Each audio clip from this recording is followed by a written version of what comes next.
Good morning, everyone. My name is Rocío Sánchez del Vaz. I am from the University Carlos III de Madrid, and I'm very pleased to be here presenting my research on the consolidation of European fact-checking in the fight against disinformation, the framework of the European Union. So let's start. As you may know, fact-checking organizations have emerged as key actors in an international movement, gradually gaining legitimacy in the fight against disinformation. As of October 2025, the Duke's lab report stated that there are 448 fact-checking organizations operating online. In this sense, the International Fact-Checking Network recognized 159 signatories, and the EFCSN lists 62 accredited members across Europe. In this sense, since 2018, the EU has actively integrated fact-checkers into its information resilience strategy and its efforts to combat disinformation. So the research question of this presentation is, what's the role of fact-checkers within the European Union's framework of digital governance? For this, I follow a methodology of qualitative case study that is based on document analysis, literature review, and the analysis of a specific case study. Fact-checking is a professional practice that originates from journalism, as some consider it as a new gender of journalism. Also, not all of fact-checkers belongs to newsroom. Fact-checking ultimate goal is to reinforce the watchdog function of journalism regarding public and political affairs. And this practice aims to ensure information that's accurate, verified, and accessible to citizens. Despite its journalistic origins, fact-checking is a diverse and partially autonomous organizational file that is emerging as an hybrid file. So its global expansion can be observed, more actors, more network, and shared code. This movement contributes to legitimize the fact-checking sector as a distinct and policy recognized profession. Fact-checking institution has been grouped into alliances or so-called meta-organizations to share standards and best practice. So the consolidation of fact-checking is supported by supranational networks such as the EFCSN or the IFCN, a cooperation that promotes ethical codes and standards of transparency.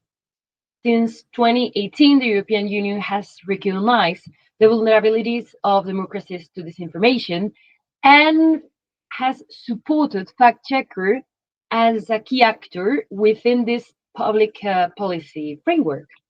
So since 2018, the European Commission established the high-level expert group that was composed by fact-checkers, among other actors and stakeholders such as media outlets, academics, representatives of civil society. And this document that emerged from this group of experts was the basis for the future European policies and agreements on the matter.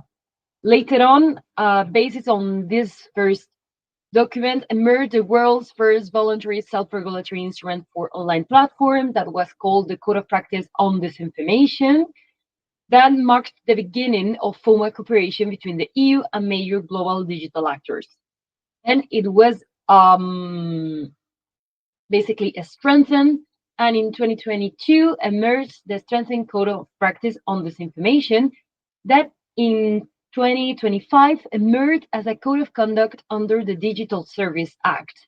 It includes 44 commitments and more than 100 specific measures, and more than 40 signatories participating in the code, including fact-checkers, platforms, and of course, the European Fact-Checking Standard Network. So the EFCSN reinforced that transnational cooperation among European fact-checkers.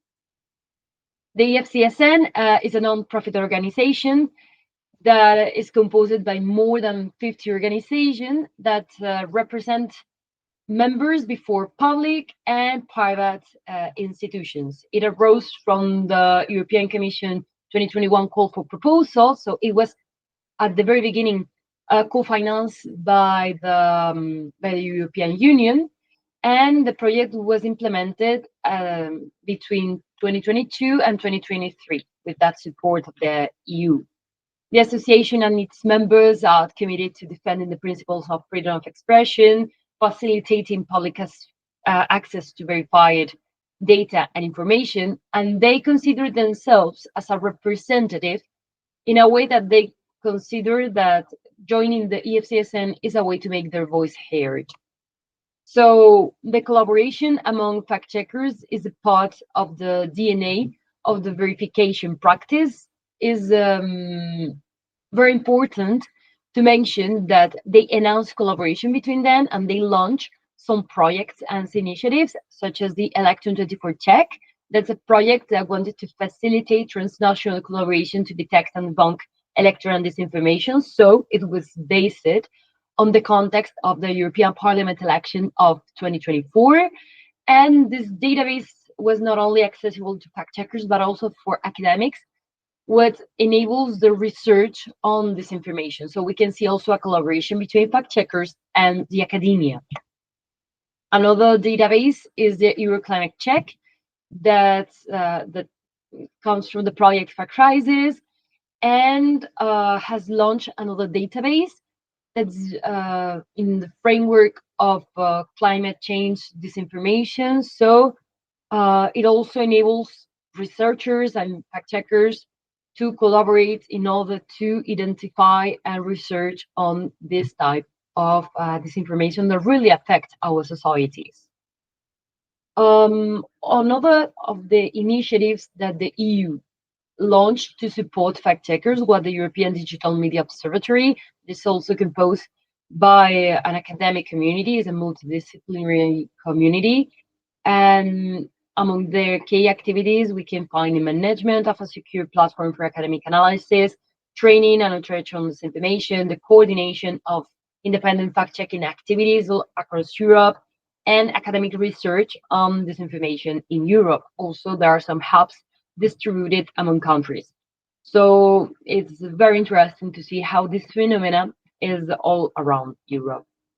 Then, very recently, to mark the International Fact-Checking Day on April 2025, the European Commission launched a call for proposal amounting to 5 million to strengthen the European fact-checking network community. So this aim is to expand the operational capacity of fact-checkers all around EU member states and also in the EU's official languages, focusing on the protection against harassment, creation of shared repository of fact-checkers, strengthening the capacity to respond to disinformation. This initiative is aimed not only at the EU entities, but also candidate countries, and demonstrate again the intention of the EU to support the fact-checking community. As we've seen, the fact-checking organizations seek to have their own voice in the EU discussions. They promote a joint strategy against disinformation from within the political process, and they act both as a party, as we've seen with the Code of Conduct on Disinformation, as they are signatories and they are also involved in assessing the confidence of other actors. So their influence drives the legitimization and professionalization of the sector within the European media ecosystem. In this sense, fact-checking is becoming more and more consolidated as trusted reference point in the European public imagination. So it's being consolidated as a new global movement that combines journalistic growth with a structure and objective of public service. With this, I really, really appreciate your time and consideration. Of course, do not hesitate to contact me if you have further questions or you just want to give me some feedback. I will really appreciate it. Sorry for the speed, but the time is time. So thank you very much and see you in another place. Bye.